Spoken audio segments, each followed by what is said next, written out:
नमस्कार, मैं नियाज खान और आप देख रहे हैं एनएमएफ न्यूज। दिल्ली में विधानसभा चुनाव है और चुनाव को देखते हुए तमाम पार्टियां घोषणा पत्र जारी कर रही हैं और इसी कड़ी में आज आम आदमी पार्टी की तरफ से 15 गारंटियों का ऐलान किया गया है और इसी पर आज हम चर्चा करेंगे। और हमारे साथ चर्चा करने के लिए जो मेहमान जुड़े हुए हैं, हम आपका उनसे इंट्रोड्यूस करा देते हैं।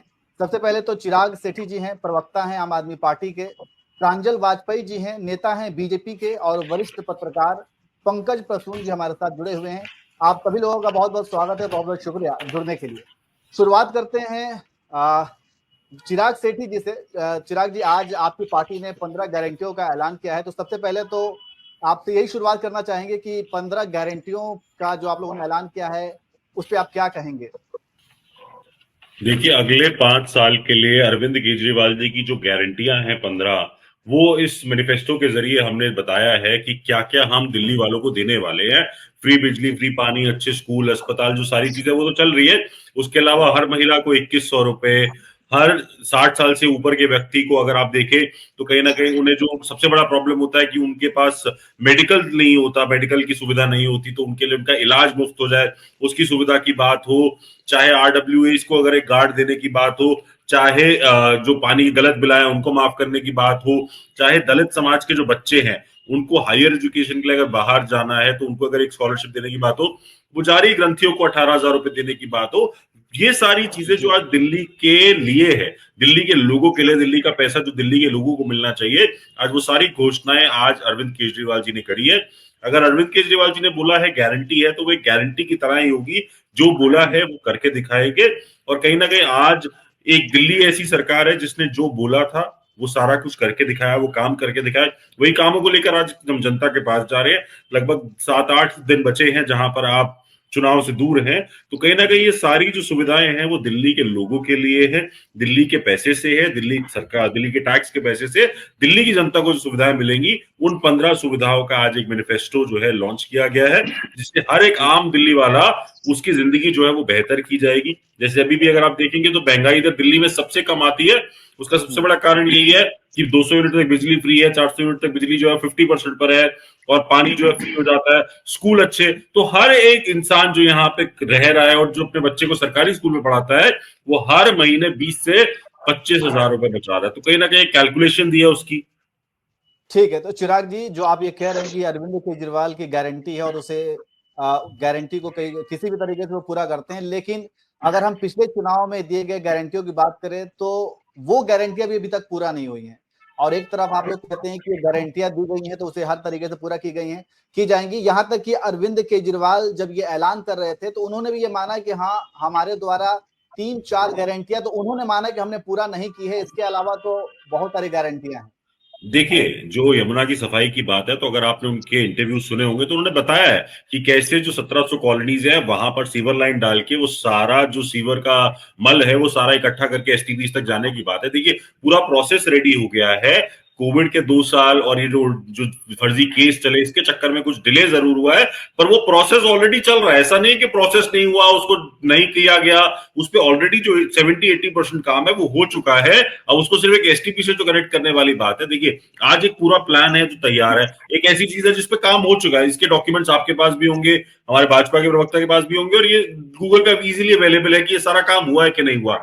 देखिए, आप बता एक दीजिए कितने केएलडी कितने एमएलडी का एसटीपी प्लान प्रपोज था और कितने एमएलडी का हमें चाहिए। बिल्कुल, आप रिक्वायरमेंट बताएं एक बार। आप मैं बता आपको सकते हैं सारा मैं बिल्कुल आपको अभी? सब कुछ बताऊंगा। अरे थोड़ी बिल्कुल तैयारी बताऊंगा। करके तो आए होंगे, बताइए अरे प्लीज। बिल्कुल बिल्कुल तैयारी करके आए हैं। क्यों, कितनी इतना घबराने की जरूरत नहीं है भाई साहब, अभी तो शुरू हुआ है। पूरी बात तो कर दीजिए। देखिए, कहीं ना कहीं एक ईमानदार नेता है जिसने बोला मुझसे काम नहीं हुआ ये वाला, और मैं करके दिखाऊंगा। ऐसा नहीं कि मैंने बोला 15 लाख रुपए आएंगे, 2 करोड़ नौकरी देंगे, किसानों को दिल्ली आय की दुगनी यमुना की करेंगे, सफाई के लिए घर से। कितने केएलडी का एसटीपी की जरूरत है और कितने केएलडी का प्लान कर लिया है, कितने केएलडी का, कितने एमएलडी का आप लोग एसटीपी प्लान कर रहे हैं बिल्कुल यमुना की सर, सफाई का? Already I already hope soon. I hope I hope you understand. आपको इस बात का आइडिया होगा कि वाटर रिसोर्सेस की प्लानिंग, इसके पीछे ये जो तकनीकी मूलभूत चीजें हैं। अवश्य जब आपने इतने इतने बड़ी बातें करी कि आधा काम तो हो चुका है, थोड़ा सा बाकी है, मैं वही पूछ रहा हूँ कितने प्रतिशत काम हो चुका है और कितने प्रतिशत बाकी है? कितने जब आपने केएलडी बात का नहीं आपने सुनी ना, कनेक्टिविटी बना लिया? अब यही गलती हुई ना आपसे, आप बात नहीं सुनते। हम्म। मैंने बोला 1700 कॉलोनीज थी जो अनऑथोराइज, जिसका जो सीवेज था वो आकर यमुना में गिरता है। अब उनमें सीवर लाइन डल गई है, वो सारा सीवरेज जो है वो इकट्ठा हो रहा है, अब वो एसटीपी से जाके कनेक्ट किया जाएगा। ओखला में एक कितने एसटीपी केएलडी बन का रहा है। सीपीएस था? कितने अरे मेरे केएलडी का भाई सीपीएस था? साहब, सुन ये लेते हवा ये हवाई सुन। बातें देखिए करना अरे चुनाव के देखिए, समय अभी पे। भाजपा के प्रवक्ता को सुनने की आदत नहीं है। अभी मोदी जी से लेके नीचे तक दिक्कत एक ही है कि सुनने की आदत नहीं रहती, सुन नहीं पाते हैं सारी चीजें, आइए, सिर्फ बोलना जुमले होता है। देखिए, अरे हम आपके आपसे पूछ जुमले, रहे आपके हैं। झूठे बातें सुनेंगे हम, आपके अरे झूठे बातें बिल्कुल। सुनने के लिए हम तैयार अरे हैं। तो चलिए जुमले तो सुनिए, आपने भेजे थे, 15 लाख रुपए आ गए क्या आपके अकाउंट में? मेरे अकाउंट में तो नहीं आया। अगर आपके अकाउंट में आया किसी के तो मुझे बता दे कि 15 लाख रुपए आ गए, देखो 2 करोड़ नौकरी आएंगे मिल भी गई, दिख जाएगा। किसानों की आय दुगनी हो गई, जहां जिसको घर मिलना चाहिए था उनको सबको घर मिल गया, चलिए 2023 हम तक लोग 15 1 रुपए का गारंटियों पे डॉलर आ गया। 15 गारंटियों पे बात कर रहे हैं चिराग जी, 15 गारंटियों पे ही बात करेंगे। चलिए प्रांजल जी से मैं पूछ लेता हूं सवाल कि प्रांजल जी, जिस तरीके से जैसे कि आम आदमी पार्टी जो अरविंद केजरीवाल जब ये गारंटियों का ऐलान कर रहे थे और इससे पहले भी उन्होंने कई बार ये बोला हुआ है कि बीजेपी के पास जो है दिल्ली को लेकर विजन नहीं है, उनका अपना कोई विजन नहीं है, और यहाँ तक कि जो घोषणाएं या संकल्प पत्र जो बीजेपी के द्वारा जारी किया जा रहा है किश्तों में, उसमें भी बहुत सारे वो कह रहे हैं कि नकल किए गए हैं। जो आम आदमी पार्टी पहले से योजनाएं चलाती आ रही हैं, उन्हीं योजनाओं को बीजेपी ने अपने संकल्प पत्र में जारी कर दिया, और ऐसे कई सारी योजनाएं हैं। और इसका भी जवाब दे दीजिएगा, भाजपा का दूल्हा कौन है? मेरे ख्याल से मुद्दों पर रहे, 15 गारंटियों पे बात करते हैं, फिर आपको दूल्हा दुल्हन भतीजी और सारी चीजों पर आएंगे, अवश्य आएंगे। देखिए, सबसे पहले तो जो 15 गारंटी थी उन पे हम बात करते हैं। 15 गारंटियों से पहले हमें थोड़ा पिछले 10 सालों में चलना पड़ेगा। पिछले 10 सालों से इनका एक ही घिसा पिटा बहाना है, मोदी जी नहीं करने दे रहे, केंद्र सरकार ने रोक दिया, हमारे पास अधिकार नहीं है। लेकिन सवाल यह है, अगर आपको कुछ करने ही नहीं दिया गया तो जनता से झूठे वादे क्यों किए? बार बार अपनी नाकामी का ठीकरा दूसरों पर क्यों फोड़ते रहे? 3 वादे अधूरी और बाकी सब ठीक। अभी भी इनका प्रयास ये कि किसी तरह से सारी बात 3 वादों पर आ जाए, ताकि जनता जज मुझे सिर्फ 3 बातों पे करे, जबकि इन तीनों के बियॉन्ड भी बहुत सारे वादे थे पिछले घोषणा पत्र में जो उन्होंने पूरे नहीं करे। केजरीवाल अभी भी यह तय करने की कोशिश कर रहे हैं कि जनता उन्हें किन मुद्दों पर जज करे। उन्होंने खुद घोषणा की कि उनकी सरकार से 3 चीजें नहीं हो पाई, यमुना की सफाई, यूरोप जैसी सड़कें, हर घर पीने का पानी। जबकि असलियत यह है, यह बयान उनकी नाकामी को सीमित करने का प्रयास है, ताकि बाकी वादों और घोटालों पर चर्चा ही ना हो सके। लेकिन दिल्ली की जनता को यह तय करना होगा कि इन 3 वादों के अलावा उनकी सरकार के कामकाज का कोई और मूल्यांकन होना चाहिए या नहीं। अब मैं आता हूं 2015 और 2020 के वादों का क्या हुआ। 2015 में किए गए वादों का हाल, इनके घोषणा पत्र का पॉइंट नंबर 21 था, जिसमें उन्होंने कहा था 20 नए डिग्री कॉलेज खोलने का वादा। इसकी बात भी नहीं करेंगे, झूठ वाल। उसके बाद 10 साल बाद भी एक भी नया कॉलेज नहीं खोला है। सफाई कर्मचारियों को 50 लाख का मुआवजा। पॉइंट नंबर 66 पार कर रहा हूं, बता जवाब देते रह लीजिएगा, अभी मैं बात कर रहा हूं। 2017 में कोर्ट ने सफाई कर्मचारी की विधवाओं को मुआवजा देने का आदेश दिया। इसकी सरकार, केजरीवाल की सरकार ने इस आदेश को उल्टा हाईकोर्ट में चुनौती दे दी। प्रदूषण कम करने का वादा, इस पर आता हूं। दिल्ली अब भी दुनिया के सबसे प्रदूषित शहरों में एक है। 2022 से पहले जब पंजाब में इनकी सरकार नहीं थी, तब तक ये दोष देते थे पंजाब की सरकार को कि वहां पर पराली जल रही है। अब जब वहां सरकार बन गई तो अब हरियाणा को दोष, उत्तर प्रदेश को दोष। मतलब बॉल को पास करना, गोल पोस्ट चेंज करना, यह इनकी असलियत है। यमुना की सफाई पर 7,000 करोड़ खर्च का दावा। यमुना अब भी गंदी है, इस पर मैं डिटेल में टेक्निकल डिस्कशन कर सकता हूं कि कितने केएलडी और भारतीय जनता पार्टी का विजन क्या है, क्योंकि भारतीय जनता पार्टी ने पूरा तकनीकी अध्ययन कर इसकी सफाई कितने केएलडी कितने एमएलडी इंक्रीज करना चाहिए उसकी क्षमता को। तब तो बात है, अध्ययन ही नहीं करा इन लोगों ने। शराब घोटालों में, पंजाब चुनाव में पैसे भेज रहे हैं, सिर्फ समय मिले तो बात बने। अभी आते हैं, यमुना अभी भी गंदी है। खुद सरकार ने खर्च के आंकड़े जारी किए, लेकिन केजरीवाल इसको नकारता है, अपने ही आंकड़ों से पीछे भाग जाता है। सवाल है कि पैसा गया कहां? वर्ल्ड क्लास रोड पर आते हैं। दिल्ली की सड़कों का हालत लोकल क्लास भी नहीं है, वर्ल्ड क्लास बहुत दूर की बात है। हर दूसरे तीसरे दिन लोग ग्रेटर कैलाश की गलियों में घूम रहे हैं, अंदर जो आपकी अनऑथराइज्ड कॉलोनी, वहां की सड़कों का हाल बता रहे हैं लोग। अब आते हैं नीचे, 10 साल में कुछ नहीं किया तो अब बदल जाएगा क्या? केजरीवाल की जो पीआर और नई घोषणाओं और बहानों से जनता को ध्यान भटकाने की कोशिश की जा रही है, बस। ठीक है प्रांजल जी, एक सेकंड, पॉडकास्ट पर झूठ की बौछार है इनके। इनके घोषणा मंत्रियों के जुमले हम स्वीकार नहीं करेंगे। शराब घोटाले और सुप्रीम कोर्ट की टिप्पणी पर झूठ बोला इन्होंने। केजरीवाल कहते हैं जस्टिस संजीव खन्ना ने कहा कि यह मामला 2 मिनट नहीं टिकेगा, जबकि सच्चाई है कि कोर्ट ने कहा कि मनी ट्रेवल से स्पष्ट है कि आग घोटाले में लाभार्थी है। झूठ, दूसरा झूठ, कठिन झूठ, कठिन सवाल बिल्कुल झूठ, एक सेकंड, बिल्कुल झूठ। जैसे ही उनसे प्रांजल जी, मेरा सवाल नियाज भाई एक लाइन और, जी जैसे ही इनसे कोई कठिन सवाल पूछा जाता है उनकी खांसी शुरू हो जाती है। यमुना की सफाई खांसी, टैंकर की सफाई, टैंकर माफिया खांसी, घोषणा मंत्री का जवाब आता है हर दिन एक नई घोषणा क्यों? जी कहते हैं हम तो मुद्दे की राजनीति कर रहे हैं, जबकि सच्चाई ये है कि आज इतने सारे मुद्दों की घोषणा 10 सालों के बाद क्यों? 10 सालों तक ये क्यों नहीं करा गया? शीर्ष महल नियाज भाई 3 करोड़ का बजट रिस्पॉन्ड था, भी 3 करोड़ का बजट था, प्रांजल जी, 43 आपको करोड़ बहुत चले ज्यादा गए, समय दे दिया। 45 करोड़ का बंगला, 45 करोड़ का बंगला। एक बहुत सवाल सारे का आप मुद्दे जवाब हैं दीजिए, भी। उसके बाद पंकज जी के पास चलेंगे। पंकज जी काफी देर से चुप हैं, एक सवाल का आप जवाब दे दीजिए। हमने ये आपसे पूछा कि आप, जो कि आपने अभी जिक्र भी किया कि चुनावी जो घोषणाएं आम आदमी पार्टी की तरफ से हैं वो सिर्फ लोक लुभावन है, जनता को बेवकूफ बनाने का, लेकिन जो आपने अपना संकल्प पत्र जारी किया तो आप पहले ये कहा करते थे कि आम आदमी पार्टी ये चुनावी रेवड़ियां बांट रही है, लेकिन आपने जो संकल्प पत्र में बहुत सारी चीजें ऐसे मेंशन की हुई हैं जो आम आदमी पार्टी जो है योजनाएं उससे पहले से चली आ रही हैं, तो क्या आप ये चुनावी रेवड़ियां नहीं बांट रहे हैं दिल्ली में? यहाँ पे मैं पूरी तरह से आप जो कह रहे हैं उससे मैं अग्री करूंगा। मुझे लगता है एक समय के बाद राजनीतिक दलों ने भी यह चीज पाई कि संभवतः एक वर्ग है जो इस तरह के लोक लुभावन वादों से प्रभावित हो रहा है। भारतीय राजनीति में एक बदलाव की बयार आई है, एक, और जो कि पॉजिटिव नहीं है। इससे टैक्स पेयर पर दबाव पड़ता है, ये बहुत अच्छी चीज नहीं है। मैं आज भी कहूंगा जो नरेंद्र मोदी जी ने कहा था रेवड़ी बांटने की जो परंपरा शुरू हुई, इसका कोई अंत नहीं है। और यहाँ पर संभवतः हमारी पार्टी को भी इसमें शामिल होना पड़ा है, ये इसमें मुझे कोई संदेह नहीं है। पर अंततः इसमें रोक लगेगी एक ना एक दिन आकर। जितने भी राज्य हैं, नॉन बीजेपी स्टेट्स, चाहे पंजाब हो, हिमाचल हो, कर्नाटक हो, कोई भी इन मांगों को पूरा नहीं कर पा रहे हैं, जबकि भारतीय जनता पार्टी की सरकारों ने इन लोक लुभावन वादों को भी पूरा किया। 10 सेकंड न्याज जी, ठीक है, चलिए 10 सेकंड में जवाब दे दीजिए, फिर आगे उसके बाद पंकज। न्याज जी, ये बहुत झूठी पार्टी जो है झूठ बोलती है तो मुझे बड़ा मजा आता है। देखो महाराष्ट्र में क्या बोलते थे, हर बहन को पैसा मिलेगा, कृषि मंत्री बोलते हमारे पास पैसा नहीं है, हम लोन वेव नहीं कर सकते, 25 लाख महिलाओं को निकाल दिया। ऐसा बीच में नहीं बोला, सुनने की क्षमता रखो, सुनने की क्षमता रखो, सुनने की क्षमता रखो। पंजाब की बात करो। अरे कम बोल, कम बोल, कम बोल, अरे कम बोल, कम बोल, कम बोल। तेरे ग्रेटर कैलाश में स्मृति ईरानी आ रही थी, वो भाग गई। तुम्हारे ग्रेटर कैलाश में स्मृति ईरानी भाग गई, मैंने सुना।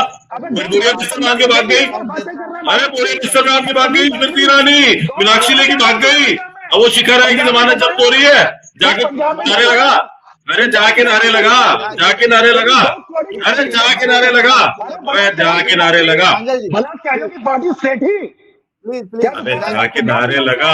श्रृंगार तेरी पार्टी का, बंगारू लक्ष्मण की पार्टी तेरी, जहाँ पे जोर ऑन कैमरा चूज करते हुए पकड़ा गया था।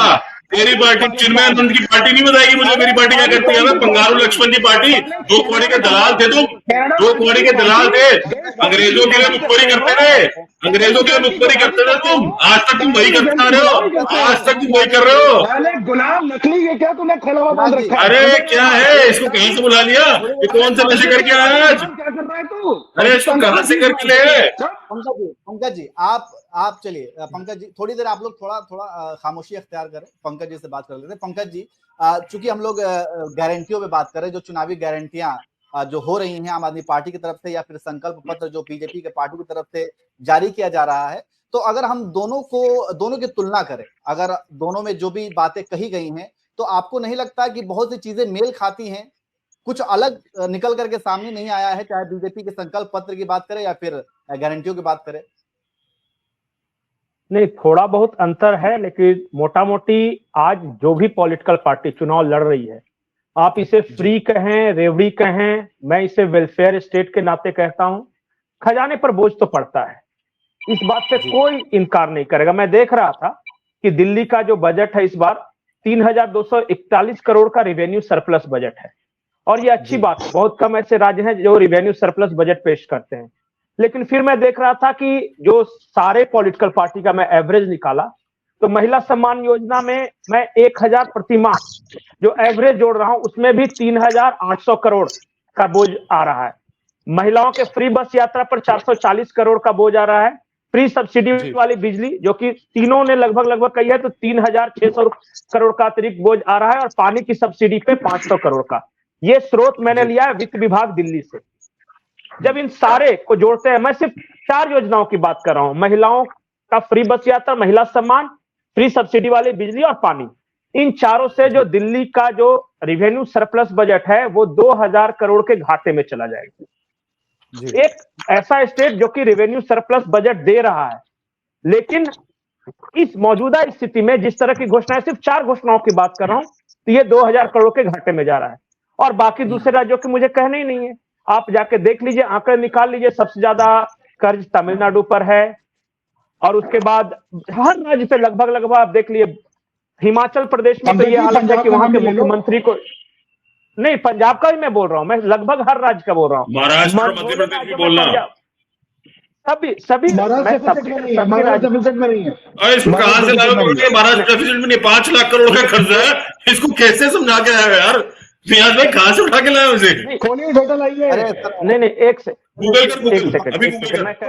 गूगल कर, मैं सभी राज्यों के बारे में बोल रहा हूँ। एमएलडी पता नहीं, मैं सभी की बातें कर रहे हैं क्या? ठीक है प्रांजल जी, थोड़ी देर मैं सभी राज्यों की बात कर रहा हूं, मैं किसी एक राज्य की नहीं हो सकता है कि मैं 29 का नाम नहीं ले सकूं, लेकिन चाहे वो तमिलनाडु हो, पंजाब हो, हिमाचल हो, महाराष्ट्र हो, मध्य प्रदेश हो, आप सबका देख लीजिए और सबका बजट डेफिसिट देख लीजिए कि जितनी कमाई है उससे ज्यादा खर्चा है। लेकिन मजबूरी ऐसी कि लोगों को ये पसंद आता है।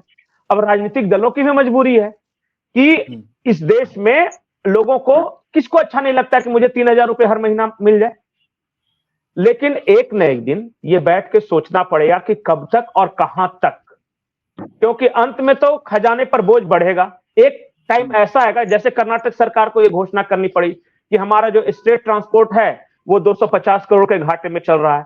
सब कुछ सरकार को यह घोषणा करनी पड़ी कि हमें सैलरी देने को पैसे नहीं है, और उसके बावजूद मजबूरी ऐसी है, चुनावी मजबूरी में मान रहा हूं, जो भी हम घोषणा पत्र देख रहे हैं हर पॉलिटिकल पार्टी की, चाहे कांग्रेस हो, भारतीय जनता पार्टी हो या आम आदमी पार्टी हो, साथ में यह भी बताना चाहिए कि हम कमाएंगे कैसे। जैसे कि हर पार्टी ये बताती है कि हम खर्च कहां पे करेंगे, तो एक सुझाव है मेरा कि उसी घोषणा पत्र में यह भी लिख दीजिए कि हम इस तरह से इनकम जनरेट करेंगे, तब इस तरह से खर्च करेंगे, ताकि लोगों को भी समझ में आ जाए कि ये आदमी कमा के खर्च करने वाला है या फिर ऐसे हवा हवाई कह रहा है।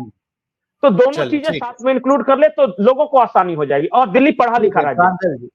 ठीक है प्रांजल जी, जैसा कि अरविंद, जैसा कि अगर आम आदमी पार्टी की तरफ से जो भी ऐलान किए गए, चाहे वो फ्री बिजली, फ्री पानी, फ्री शिक्षा या फ्री जो ट्रीटमेंट इलाज के लिए, तो बीजेपी ये कहती रही कि ये कहां से लेकर के आएंगे, ये झूठ बोल रहे हैं, ये पूरा नहीं कर पाएंगे, सिर्फ चुनावी वादे हैं। ठीक है, वहीं अरविंद केजरीवाल ये कहते रहे कि वो मैं करूंगा, मुझे पता है कि कैसे करना है। लेकिन अब वही काम आप कर रहे हैं अपने संकल्प पत्र में, तो आप कहां से लाएंगे सर? और पंकज जी ने ये सारा कुछ समझा भी दिया, रेवेन्यू सिस्टम, तो आप कहां से ले आएंगे? देखिए, दोनों घोषणाओं पत्र में, संकल्प पत्र में और झूठ पत्र में एक बड़ा मूलभूत फर्क है। वहां पर नंबर्स की बात कम करी गई है, यमुना सफाई के बारे में बहुत ही हवा हवाई बात करी है आम आदमी पार्टी के घोषणा पत्र में, जबकि भारतीय जनता पार्टी के घोषणा पत्र में अभी कल जब तीसरा उसकी किस्त जब जारी हुई, तो उसमें जो एमएलडी है उसको डबल करने की बात करी गई। एसटीपी के लिए जो लैंड एक्विजिशन है उसकी बात करी गई, किसको हम ऐसे करेंगे, ये सोर्स है नालों के, साहिबी नदी के साथ ये चैलेंजेस हैं, इसको हम ऐसे करेंगे। That's a very detailed document कि रिवर क्लीनिंग के बारे में बड़ी डिटेल में स्टडी करी गई है। और उसके पीछे उसको नमामि गंगे जो योजना चल रही है उसमें जितने वर्षों में उसकी जो लर्निंग है उसका भी एप्लीकेशन दिख रहा है। ये रही एक बात। अब जैसे ट्रेडर्स की बात आती है कि आपका ये रेवेन्यू डेफिसिट बजट बड़ा जेन्युइन है। ये चलिए आज कोई किसी पार्टी को रिप्रेजेंट कर रहा है, कोई किसी को कर रहा है, ये लॉन्ग लास्ट तो नहीं कर सकता। इवेंचुअली आप इसको वेनेजुएला या जो साउथ अमेरिकन कंट्रीज हैं वो बना देंगे, या पंजाब बना देंगे। Punjab used to be very good state, बहुत जबरदस्त आपको जीडीपी का एक मेजर कंपोनेंट था और एक समय पे पॉजिटिव बजट पेश करता था वो। पर आई एम सॉरी, महाराष्ट्र भी 2 लाख करोड़ के डेफिसिट पे, नॉट 5 लाख। मेरा भी इसमें गैप रह गया, आई जस्ट फाइंड आउट। अब इसमें हम इसको कैसे बेहतर कर सकते हैं? जो भारतीय जनता पार्टी के आप संकल्प पत्र को देखें, उसमें ट्रेडर्स कम्युनिटी के साथ काम करने की बात करी गई है, उसमें ट्रेड जोन बनाने की बात करी गई है, हाउ वी कैन यूटिलाइज, हम किस तरह से जो हमारे पास बचे कुछ लैंड पार्सल्स हैं उसको हम कैसे उनको प्रयोग में ले आकर स्पेसिफिक इंडस्ट्रियल जोन बना सकते हैं। These are some areas how we can, हम इसमें रेवेन्यू के सोर्सेज बढ़ा सकते हैं। और भी आप उस डिटेल घोषणा पत्र में आप डेप्थ में जाएंगे, आपको उसमें बहुत सारी सी चीजें देखने को मिलेंगी, या फिर मुझे अगर और आप समय देते हैं तो मैं इसको और एक्सप्लेन करना चाहूंगा। जी चलिए, बड़ा बड़ा फर्क है, एक चीज और फर्क है। देखिए, भारतीय जनता पार्टी का जो एक बड़ा वोटर वर्ग है जो हमेशा उसके साथ जुड़ के रहा है, वो रहा है हमेशा से मध्यम वर्ग। 2013 का चुनाव हो, 15 का चुनाव हो, या फिर 19 का चुनाव हो, या 20 का, 19 में और 24 में तो, और 14 में तो भारतीय जनता पार्टी ने 50% का आंकड़ा पार किया, जबकि 13 में, 15 में और 20 में भी 35% का आंकड़ा छोड़ा नहीं, बढ़ा, बल्कि बाद में तो 15 में तो और भी आगे चला गया। इसमें ये इससे बात स्पष्ट होती है कि भारतीय जनता पार्टी का जो कोर वोटर है वो हमेशा उसके साथ रहा, जबकि आम आदमी पार्टी का 16% पे, 20% पे खिसक गया 2019 के अंदर, कांग्रेस आगे निकल गई। सिमिलर सिचुएशन पहले भी क्रिएट हुई, आज भी ऐसी स्थिति परिस्थिति बन रही है कि जहां पर नेक टू नेक मामला कहा जा रहा है। ऐसा इसलिए क्योंकि भारतीय जनता पार्टी का जो मध्यम वर्ग का वोटर उससे जुड़ा हुआ, वो कहीं ना कहीं इस बात को लेकर सेंसिटिव होता है। वो हर बार ये भी नहीं कहता कि मुझे ये चीज चाहिए फ्री में चाहिए, वो उस चीज को लेकर बहुत प्रभावित नहीं होता है। पर एक हमने ऐसा वर्ग हमने देश में ऐसा तैयार कर लिया है जिसको हमने एहसास दिला दिया कि ये तो तुम्हारा हक है, ये तुम्हारा अधिकार है, उसको 200 बिजली यूनिट हमने फ्री का हमने दिखा दिया है। और जबकि सच्चाई है कि मैं भी अपना एक सेटअप चलाता हूं, मेरा महीने का बिल 40-50 हजार रुपए आता है, जो एक समय पे नहीं आता था। तो कहीं ना कहीं यहां से लेकर यहां तक देने का जो हिसाब किताब चल रहा है आम आदमी पार्टी द्वारा, ये रॉबिन हुड वाली जो एक परिस्थिति है, लोगों के अंदर बहुत गुस्सा भी है इसको लेकर, एक बहुत बड़ा वर्ग नाराज भी है इससे। ठीक है चिराग जी, चलिए। जी देखिए, आज ये जो बातें करी जाती हैं, जिन राज्यों में ये नहीं दिया जाता, जिनको ये रेवड़ी बोलते हैं, फ्रीबीज बोलते हैं, वहां के बजट घाटे में क्यों जाते हैं? एक दिल्ली का बजट ही सरप्लस क्यों रहता है? आज 28,800 करोड़ से हम 78,000 करोड़ का बजट ले गए, दिल्ली का बजट फिर भी सरप्लस रहा। आज हमारे स्कूलों को नीति आयोग बोलता है कि दिल्ली के बेस्ट स्कूल आते हैं। जब गवर्नमेंट स्कूल्स की रैंकिंग आती है तो 10 में से 3 स्कूल जो है वो दिल्ली के आते हैं, 20 में से 7 स्कूल दिल्ली के आते हैं। 15 साल भाजपा ने एनसीडी में सरकार चलाई, एक अच्छा स्कूल बना देते, एक ऐसा स्कूल बनाते जहां मेलेनिया ट्रंप को लाकर वहां एक अच्छी फोटो खिंचवाते, वो पूरी जिंदगी दिखाते। आज दिल्ली की जनता पूछती है, 15 साल आपको एमसीडी दी, आपने क्या किया? एक अच्छा स्कूल नहीं बना पाए, एक अच्छा अस्पताल नहीं बना पाए। आज केंद्र की भी सरकार है, केंद्र के पास लैंड आता है, कितने अस्पताल आज केंद्र ने बनाए हैं? यहाँ पे हमने तो मोहल्ला क्लिनिक बनाए, हमने जो बेड ऐड किया 10,000 बेड हमने आज फालतू ऐड किए हैं।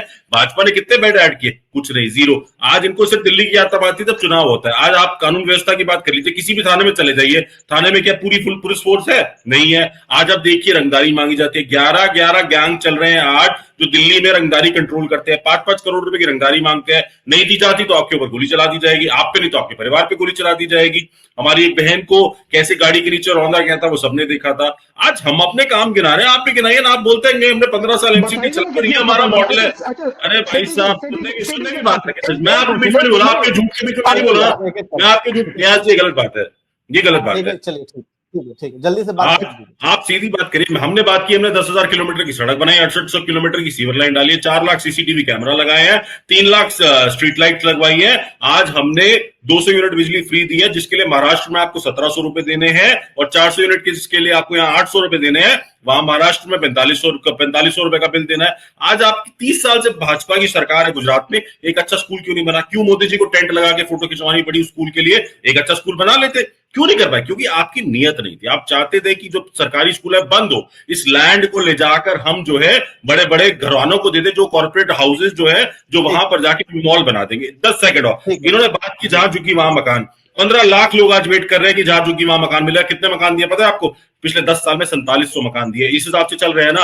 अगले 200 साल में भी इन 15 लाख लोगों को नहीं कर पाएंगे पूरा। हमारे मुख्यमंत्री ने कहा 3.5 लाख लोग हैं जिनको आपने बेघर किया, उनके ऊपर से केसेस हटा दो, सब कुछ कर दो, जगह दो, मैं बना के देता हूं आपको घर, आप लैंड दो मुझे, मैं बजट में प्रावधान करके दूंगा।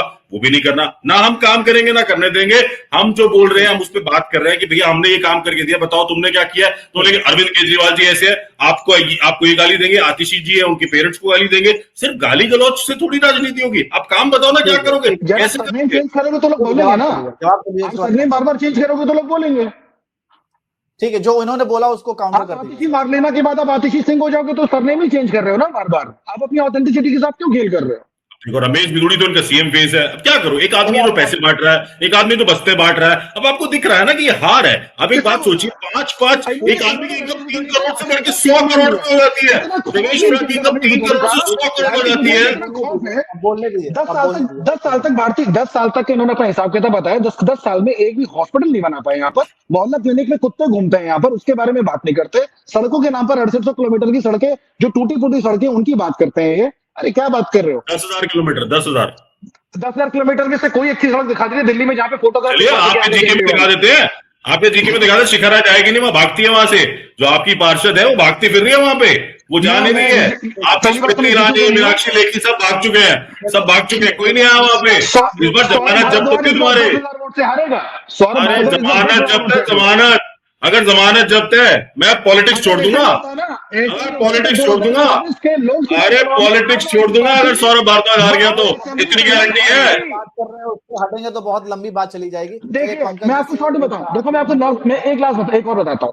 2024 के लोकसभा चुनाव में नई दिल्ली कॉन्स्टिट्यूएंसी के अंदर 8 विधानसभा हारी है आम आदमी पार्टी, उसमें ग्रेटर कैलाश विधानसभा ऐसी है जहां पर 12,000 से पीछे रही थी आम आदमी पार्टी। इसका जवाब नहीं होगा इनके पास। 12,000 अरे 2 बार तो पीछे आ रहे हैं, पिछली बार शिकारा हारी, उससे पहले आ रहे 70 में 3 सीट दी थी, 3, अरे 10 में 70 में 3 सीट दी थी, 3, और 30 साल हो गए, 30 साल दिल्ली में घुस नहीं पाए हो, और 5 साल और नहीं घुस रहे हो। 2024 के लोकसभा चुनाव में अरे फिर नहीं घुस पाओगे दिल्ली में, घबराओ मत, लोग इसमें डंडों से पीट के बाहर निकालेंगे, डंडों से पीट के निकाला है, डंडों से पीट के तुम्हें मई में निकाला है हमने, साथ ही साथ सीटों पर पीटा है तुम्हारे सोमनाथ भारती को, तुम्हारे विनय मिश्रा के बाप को। अरे देखते हैं चलो। पंकज जी ठीक है, मैं कंक्लूड कर देता हूं इसे। जी, हाँ देखिए, दिल्ली के मतदाता बहुत होशियार हैं। जब जब लोकसभा चुनाव आता है तो वो ये देखते हैं कि देश कौन चला सकता है, उससे सीट देते हैं, और जब विधानसभा चुनाव आता है तो वो देखते हैं कि दिल्ली को कौन चला सकता है, उससे सीट देते हैं। और ये पिछले 2014 के बाद से पूरे आंकड़े, और उससे पहले भी शीला दीक्षित के जमाने से लेकर सब कुछ देख लीजिए। तो एक तो हम ट्रेंड देख रहे हैं, दूसरा जरूरत ही नहीं है इस तरह के इतनी सारी घोषणाएं करने की। मैं आरबीआई के एक आंकड़े देख रहा था, ये पिछले महीने आए हैं। आरबीआई के आंकड़े बताते हैं कि देश की राजधानी कर्ज में डूबती जा रही है। 2020 में दिल्ली पर कर्ज जो था वो था 3,631 करोड़ का, 2021 में बढ़कर 9,464 करोड़ का कर्ज चला गया, 2022 में 15,689 करोड़ का कर्ज चला गया, और 2025 को लेकर यह अनुमान है कि 15,881 करोड़ का कर्ज दिल्ली पे आ जाएगा। ये देखिए, दिल्ली के मतदाताओं को मैं एक बात कहना चाहता हूं कि कोई भी, चाहे अरविंद केजरीवाल हो या भारतीय जनता पार्टी हो या कांग्रेस हो, अपने जेब से कोई निकाल के नहीं देने वाला, आप ही से कहीं दूसरी तरफ से निकालेंगे और दूसरी जगहों पर देंगे, क्योंकि कमाई के साधन एक ही जो है वो है। खर्च के साधन अगर दूसरी तरफ बढ़ेंगे तो हो सकता है कि कुछ लोगों को अगर फ्री बिजली मिले तो जिन लोगों को बिल देना है उनसे हो सकता है ज्यादा चार्ज वसूल करे। मैं हो सकता है बोलूं, हो सकता है कि किसी एक तबके को अगर मिले फ्री पानी तो कहीं दूसरी जगह से वसूला जा सके। तो नाक को सीधे पकड़िए या घुमा के पकड़िए, अंत में वसूल आप ही से होना है। इसलिए कोशिश ये कीजिए कि सरकार परमानेंट जो सॉल्यूशन है वो करे, जैसे रोजगार, शिक्षा, स्वास्थ्य, ये सब अच्छी बात है। लेकिन अगर मैं सीधे जेब में 2500 दे दूंगा या 2100 दे दूंगा, 3100 दे दूंगा, मुझे लगता है कि जो जरूरतमंद है उन्हें तो ठीक है, लेकिन हर किसी को दे दूंगा ये थोड़ा अति है। चलिए ठीक है, जो गरीब है अगर उसको दे रहे हैं, गरीब महिलाओं को दे रहे हैं अगर 3,000 तो मैं समझ में आता हूं, लेकिन सारी महिलाओं को दे दूंगा, हर महिला को जरूरत नहीं है। ठीक है, कंक्लूड कीजिए और एक सवाल का जवाब दे दीजिएगा जो कि चिराग जी भी पूछ रहे थे, सीएम फेस कौन है आपका? देखिए, भारतीय जनता पार्टी ने राजस्थान, मध्य प्रदेश, छत्तीसगढ़ बहुत बढ़िया तरीके से चुनाव जीते और संगठन के तौर पर जीते। जिस राज्य में लगता है कि यहाँ पर किसी चेहरे के साथ लड़ना, वहां पे जीतते हैं। जिस राज्य में हमेशा पार्टी लड़ते हैं वहां पे देखते हैं। और इस बार आम आदमी पार्टी की यदि 67-3 वाली स्थिति तो नहीं, पर बहुत बुरी हार होने वाली है। अगर लोग जमीन पे निकलते हैं, अगर या तो खाली टीवी स्टूडियोज में रह जाते हैं कुछ प्रवक्ता के लोग, सीएम देखो मुझे लगता है ये तो समय पे डिसाइड हो जाएगा। मुझे नहीं लगता कि मुझे नहीं लगता इस चीज को लेके कोई भी क्लैरिटी अभी है और ना ही वो क्लैरिटी होने की आवश्यकता है। नहीं, एक सेकंड, भारतीय जनता पार्टी में दो तरह का हिसाब किताब चलता है, दो तरह की चीजें चलती है भारतीय जनता पार्टी में। अगर जितना मैं अपनी पार्टी को समझ पाया हूँ इतने समय में, यहाँ पे दो तरह से होता है। एक होता है कि या तो चुनाव पूर्व घोषित हो, एक लीडर इमर्ज हो चुका हो, उसी लीडर के फेस पे फिर चुनाव लड़ा जाए। एक ऐसी स्थिति हुई जैसा कभी मध्य प्रदेश में शिवराज सिंह चौहान या वसुंधरा राजे या अन्य राज्यों में ऐसी स्थिति रही। दिल्ली में वो स्थिति नहीं है। दिल्ली में आई थिंक एक संगठन के तौर पे बीच में भी ऐसा हुआ कि नुपुर शर्मा को ले आया जाए या किसी और को लाया जाए। मैं बिल्कुल नहीं चाहता था कि नुपुर शर्मा किसी स्मृति ईरानी को लाया जाए, वरना चुनाव फिर व्यक्तिगत और उस पर विशेष पे चला जाएगा। यहाँ पर ये बढ़िया हुआ कि पार्टी संगठन की तरह साथ के साथ सांसद अलग अलग जगहों के पन्ना प्रमुख इकट्ठे संगठन के तौर पर लड़ रहे हैं। जैसा राजस्थान में चुनाव लड़ा गया, बहुत बढ़िया चुनाव लड़ा, मध्य प्रदेश में चुनाव लड़ा गया, बहुत बढ़िया चुनाव लड़ा गया। और अगर पर्सनैलिटी कल्ट के बजाय इसको एक ग्राउंड लेवल पे साइलेंट तरीके से भारतीय जनता पार्टी काम कर रही है, चाहे वो कपिल मिश्रा हो, चाहे भारतीय जनता पार्टी के अन्य नेताओं, बहुत ही साइलेंट तरीके से काम हो रहा है। इस बार की कैंपेन कोई बहुत शोर शराबे वाली नहीं है और सेलेब ओरिएंटेड कैंपेन नहीं है। I think tone down election है, which is a very good thing.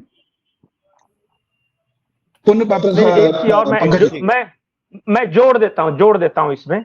अच्छा, कौन सा विधानसभा चुनाव ऐसा है जो कि भाजपा ने चेहरे पर लड़ा है? क्या हरियाणा किसी चेहरे पर लड़ा गया? नहीं। महाराष्ट्र थे चेहरे, मैं ये नहीं बोल नायब सिंह सैनी थे या फिर वहां पे फडणवीस थे, लेकिन क्या वो चेहरे पे लड़ा गया? क्या मध्य प्रदेश, राजस्थान, उड़ीसा, झारखंड किसी चेहरे पे लड़ा गया? कौन सा इलेक्शन था जो चेहरे पर बीजेपी ने आया करके लड़ा विधानसभा चुनाव? कोई नहीं।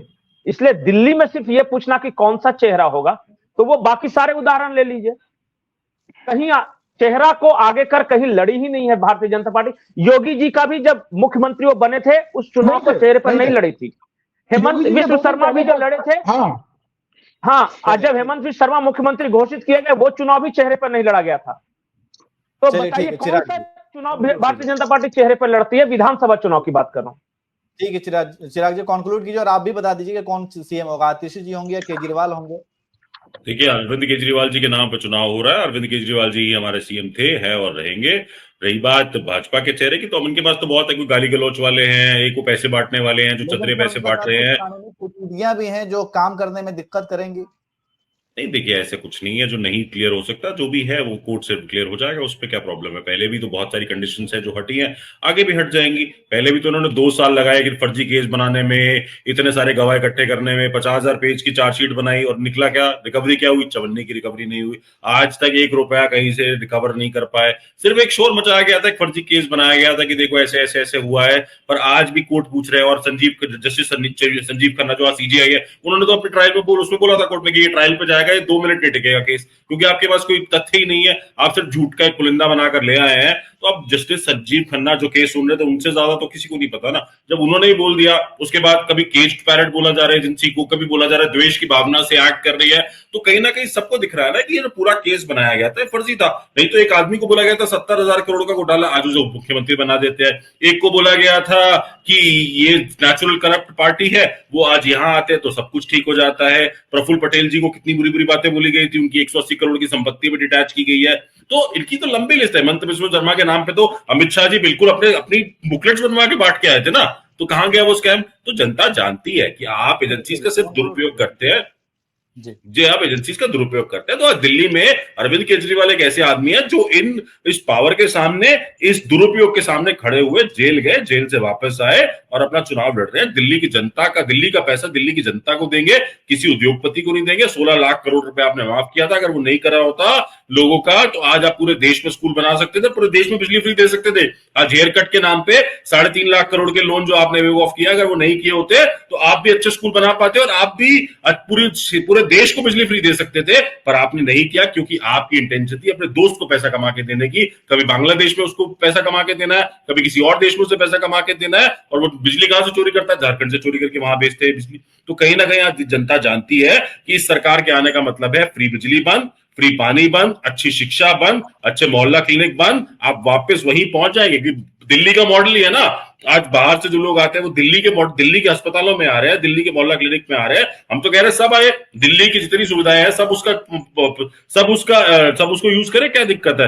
पर अगर इतना अच्छा मॉडल था तो आप दिल्ली के लोगों को वहां जाके देखते ना कि दिल्ली वाला हरियाणा में जाके इलाज करा रहा है, दिल्ली वाला यूपी में जाके इलाज करा रहा है, तो इनकी इलाज की पोल तो वहीं खुल जाती है।